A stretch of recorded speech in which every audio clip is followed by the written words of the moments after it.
From my own studies of the subject, I found that the records of Mohammedan Islam paint a very evil picture of the pagan Arabs vis-a-vis Muhammad in a very one-sided manner.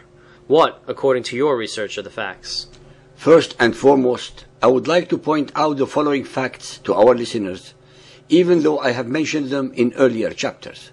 All that humanity knows regarding Muhammad's life, deeds and utterances, as well as all the character assassinations of those who opposed him, are based entirely upon the records as rewritten by the victors, the Muhammadan Muslims. Over a period of 300 years after his death, his followers posthumously turned Muhammad into a superhuman and perfect being, and heaped upon him thousands of concocted stories of miracles and deeds that the Quran never mentioned. To reiterate, we have not a single record of these events from the point of view of Muhammad's victims, the pagan Arabs or the Judaized and Christian Arabs. Like all criminal minds, and to justify any and all of his heinous acts, Muhammad projected upon his victims the very attributes, sentiments and actions that he actually harbored against them or intended to do unto them.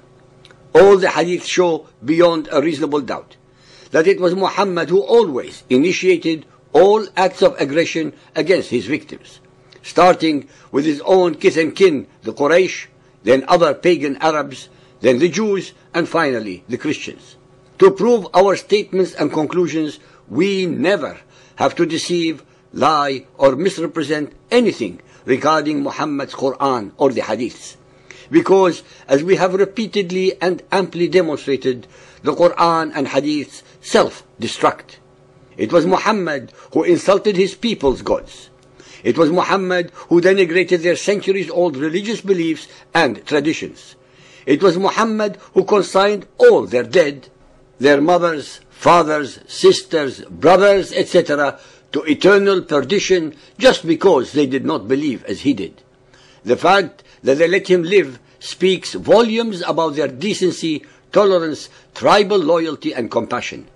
Because of these sublime attributes, they were later subjugated and forced to convert to his cult belief system, hence losing their freedom, their dignity, and their morality. As we all know, no human being would last more than a few seconds if one insulted Muhammad, Allah, or Islam in any Muhammadan country or even in any other country.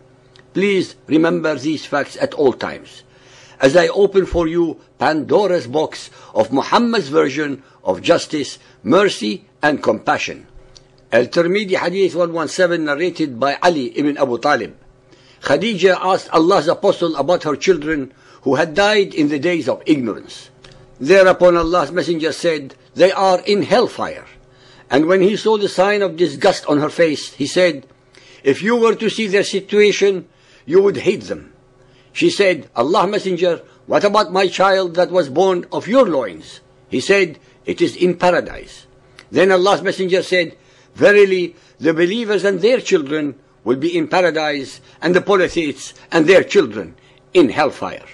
So-called believers and unbelievers, you should all know that only God has the authority to consign the dead to heaven or to hell, and not Muhammad. Yet we find Muhammad arrogating this divine privilege to himself, both in his Quran as well as in the Hadiths. By what stretch of human imagination or intellect can anyone accept Muhammad's answer to his wife Khadija as either true or binding? Why would any innocent child be consigned to eternal damnation through no fault of its own? Who, besides Muhammad's perverted version of the divine, would any compassionate and merciful God ordain such immoral, unjust, and evil ruling? Why should Khadija's dead children prior to Muhammad be among the dwellers of hell, while his one ends up in heaven? Both died in infancy, and according to Muhammad were born in fitra, that is, in Islam, as the following verse asserts. Sahih Bukhari 6.298, narrated by Abu Huraira. Allah's apostle said, "No child is born except on al-fitra, Islam, and then his parents make him Jewish, Christian, or Magian. As an animal produces a perfect young animal, do you see any part of its body amputated?" As we have demonstrated repeatedly in our series, Muhammad was a pathological liar, a demonic deceiver, and an obscene hypocrite who beguiled and tempted his otherwise ignorant, unlearned, and superstitious followers into believing him and his mendacities. In one verse, he extols the virtue and innocence of children, and in the next one, he consigns them to the tortures of hell. To believe and follow Muhammad is exactly the same as believing and following Satan. Most Westerners and other so-called unbelievers watch in horror the videos shown on Al Jazeera as well as on jihadi sites, the butchering, the beheadings, the dragging of the bodies of the dead, and their mutilation by frenzied Muhammadan mobs while screaming Allahu Akbar. They watch mesmerized at the unbelievable bestialities committed in front of their eyes in real time in the name of Allah and Islam. They watch while thinking that these satanic demonstrations are committed by only a fringe, a minority of radical or extremist elements, but nonetheless a minority of Muhammadan Muslims. Their erroneous perception is further reinforced by the deliberate lies and deceptions of the elite among the leaders of Muhammadan Islam and their supporters in the West. They willfully ignore the rulings perpetrated by the Muhammadan religious leaders in the most important seats of Muhammadanism in Saudi Arabia, Al-Azhar of Egypt, Qum of Iran, and others that state the following. A fatwa posted on a popular Islamic website in Saudi Arabia explains when a Muslim may mutilate the corpse of an infidel. The ruling, written by a Saudi religious sheikh named Omar Abdullah Hassan al-Shahibi, decrees that the dead can be mutilated as a reciprocal act when the enemy is disfiguring Muslim corpses, or when it otherwise serves the Islamic nation.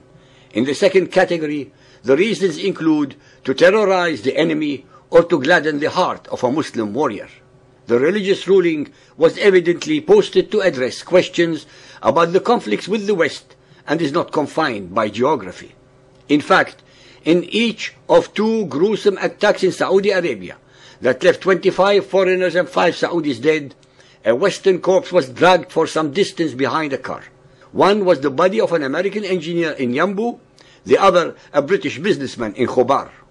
With a ruling such as to terrorize the enemy or to gladden the heart of a Muslim warrior, it is hard to imagine when mutilation cannot be justified. In the Ask a Scholar section of the popular Islamic site islamonline.net, it was asked how Islam views the issue of mutilating dead bodies of enemies.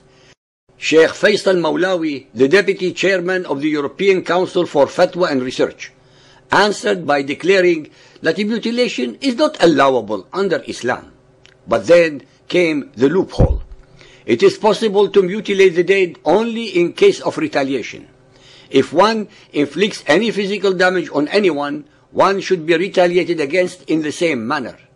In case of war, Muslims are allowed to take vengeance for their mutilated dead mujahideen, in the same way it was done to them.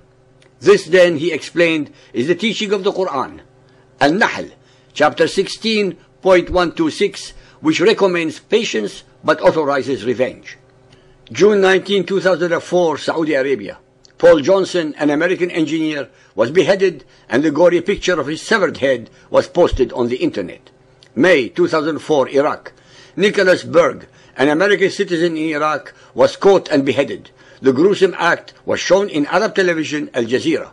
February 2002, Pakistan. Daniel Pearls suffered the same end. His assassins videotaped their grim crime proudly and showed to the world the level of savagery to which they can stoop.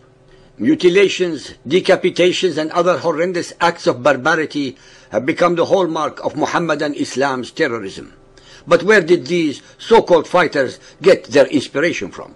The answer to this question, as we have repeatedly revealed in several chapters of our series, especially the ones that deal with Muhammad's Sunnah, his alleged deeds, performances, and statements that every male Muhammadan follower should emulate to the letter. Al-Imran 3.31. If you love Allah, then follow me, Muhammad. Al-Ahzab 33.21. We have indeed in the Apostle of Allah a beautiful pattern of conduct for anyone who hopes is in Allah and the final day.